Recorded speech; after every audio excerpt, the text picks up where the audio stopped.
G'day, Bomber fans. Here we go again. Deja vu for the 14th time this year. We have a debutant to get excited about. This one, though, feels extra special. For starters, the club have now officially broken the record for the most debutants in a season in the AFL era, excluding expansion teams, of course. But the boy breaking this record is young Jayden Nguyen, and this is what's really exciting because, guys, if you haven't watched VFL footy this year, just get ready for this kid. It's not about, talent and skill and potential. I'm not hyping him up to be the next big thing, but just the way he goes about it. He is tough as nails. He is so hard at it. He is so determined. You watch him with a smile on your face. I think you guys are really going to like this player. I think he makes this game worth watching. He is just a gem of a kid. I'm so excited to see him play. Did I think he'd be playing footy in 2025? Absolutely not. He's a Category B rookie. He's probably not really ready to play this game, to be honest. But we don't have many other options. So he gets his go. He might have the job on Tom Papley, so that could be rough. But also, I back him to at least give it a crack. This kid is just, I really like him. He's making this game exciting for me. I was not excited to watch this game going into it, but now that Jayden Nguyen is playing, I am really excited. So yeah, let's talk team selection. Alrighty, a few changes for both teams.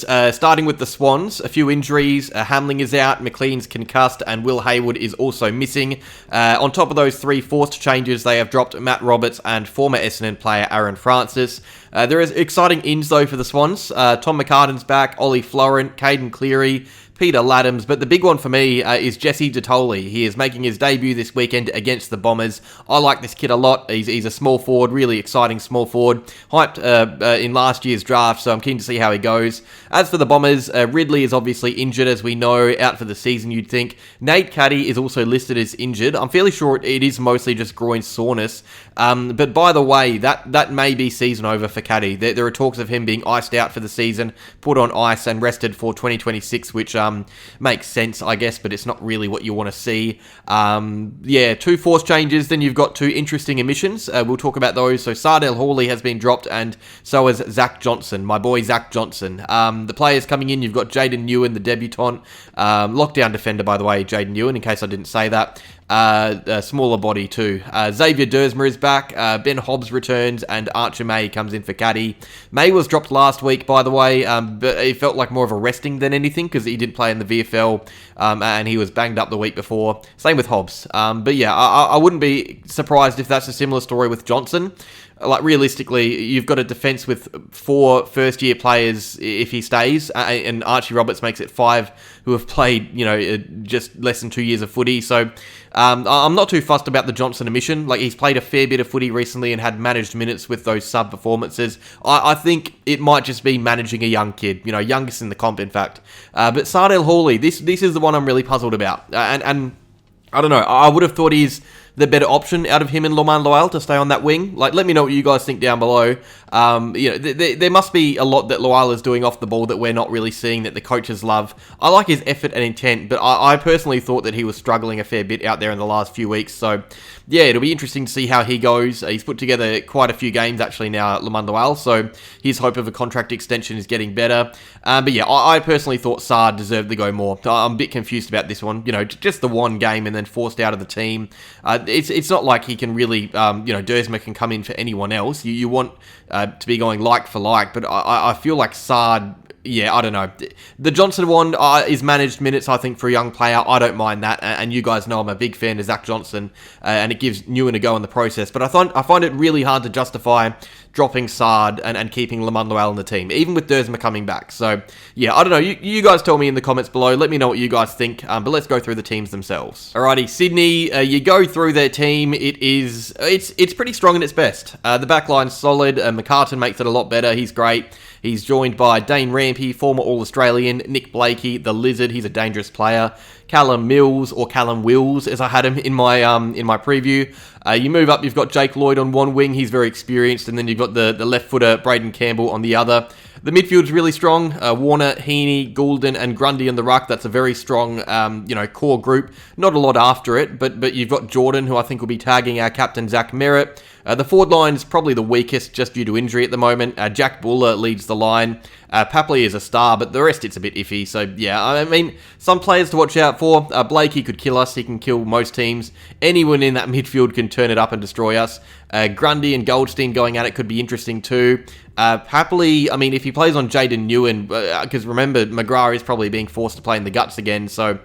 Yeah, there's some good names in this team, some game-breaking players, some absolute stars of the comp, but it is not great. Like, compared to our VFL team, that they really should be smashing us, but it is not one of the better teams we've played this year. And the Bombers, McGrath lined up in the back pocket on paper. I suspect he's going to be up in the guts again, and that's really because we don't have anyone else, unfortunately. You got Laverty, Nguyen, Redmond, Blackiston, and Roberts. Really wacky setup there, actually. That's probably the last time we'll see that lineup specifically. You got Dersmer on one wing, Lual on the other, Merritt in the guts. You move up, you've got Perkins, Wright, Gresham, McMahon keeps his spot, which is great. Kako playing yet again. He's played every game this year. I mean, yeah, it's a stinky team. We know this. Like, it is stinky. Very young. We've got 8 debutants in this team. 9 if you include Pryor, but we won't. We've got every mid-season draftee back in, all 4 of them playing together again. That is fun. Smart, McMahon, and May in the forward line. So half our forwards are mid-season draftees.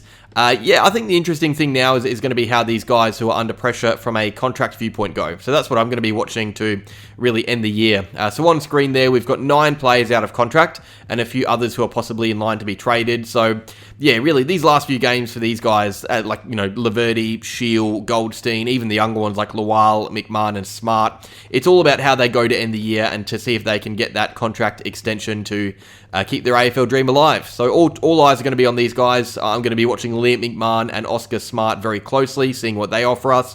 I'll be seeing if Lamont Lual can lock in that extension. Jackson Pryor, Lockie Blackiston. Rose is going to have him and his squad taking notes, watching very carefully. If you impress in these games, it could go a long way to saving your career. I remember, what year was it? 2018 maybe. Jayden Laverty played the final game of the year after having not played at all during it against Port Adelaide and kicked, I think, 4 goals at Adelaide Oval, and that pretty much got him the contract extension, and look at him now, he's still playing with us. So, yeah, these games can save your career. It can go a long way to really helping you become a player. We've got a fair few players to offload in the off-season. I dare say that a solid chunk of this team playing on the weekend will probably not be there in 2026, which makes it really interesting. So, yeah, that is our team. As for the sub, I think it could be Oscar Smart again, potentially, or maybe a Jade Gresham or an Archie Perkins. We'll see. All right, who is it a big game for this week? Kind of going off that, topic a bit. We're going into some guys who Rose is going to be thinking about this off-season. Archie Perkins. He was playing good footy to start the year. He was the Liberty Player of the Month nominee in April, I think. He was up and about, kicking goals. And then he wasn't, and now he's really struggling for form. So, yeah, I think us fans are genuinely split on what we do with Perkins. So imagine how Rose is feeling. But, yeah, if he can round out the year with another string of good games, it could give him a huge confidence boost heading into 2026. But if not, maybe that's the final straw and a sign that he's potentially shopped around. Ben Hobbs, similar story, but with higher stakes. Perkins has a contract, something to fall back on, but Hobbs doesn't. He's out of contract this year, still hasn't received an offer. He really needs to start playing some good footy and cement his spot in the team. There are only a handful of games left to him to do so. And finally, on a happier note to end, Jayden Nguyen. There's no stress here. He's a Category B rookie. He's contracted till next season. But I am just keen to see this kid play. That is all. It is so exciting to see these boys live out their dream, and the extra touch with him being the first Vietnamese player to ever do it, to ever play AFL footy. This year we've had the first Vietnamese in Nguyen and the first Iraqi player in Kako, and it's good to see the club getting a serious boost of multiculturalism. You've got Suede and Huss coming through next year with Lebanese descent, Laman Lawal from South Sudan. So, yeah, I'm probably forgetting a few others, but it's exciting. But no, that is that. Interesting team selection.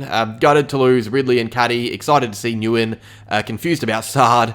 We'll see how the game goes. I'm still predicting a fairly easy win for the Swans, but it's now a game worth watching with Nguyen playing. So, yeah, that is all. Cheers for watching, Bomber fans. Like if you enjoyed, subscribe if you're new, and as always, go Bombers.